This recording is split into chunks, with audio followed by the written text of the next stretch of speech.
एक और अहम खबर, एडवोकेट जनरल पंजाब को काम से रोक दिया गया। महकमा कानून और पार्लिमानी उमूर ने मुरासला जारी कर दिया। अहमद उवैस किसी अदालत में पंजाब हुकूमत की नुमाइंदगी नहीं कर सकेंगे। महकमा कानून और पार्लिमानी उमूर की जानिब से यह मुरासला जारी किया गया। एडवोकेट जनरल पंजाब जिन्हें काम करने से रोक दिया गया है, महकमा कानून और पार्लिमानी उमूर ने मुरासला भी जारी कर दिया।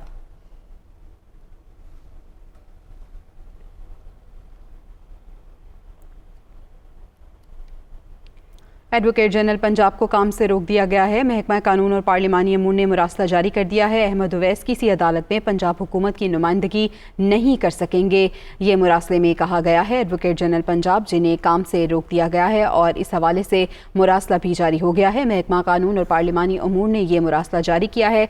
मुरासले में ये कहा गया है कि अहमद उवैस अब किसी अदालत में पंजाब हुकूमत की नुमाइंदगी नहीं कर सकेंगे, उन्हें काम से रोक दिया गया है और इस हवाले से बाकायदा तौर पर मुरासला भी जारी कर दिया है। महकमा कानून और पार्लिमानी उमूर की जानिब से यह मुरासला जारी किया है, जिसमें कहा गया है कि अहमद उवैस किसी अदालत में अब पंजाब हुकूमत की नुमाइंदगी नहीं कर सकेंगे।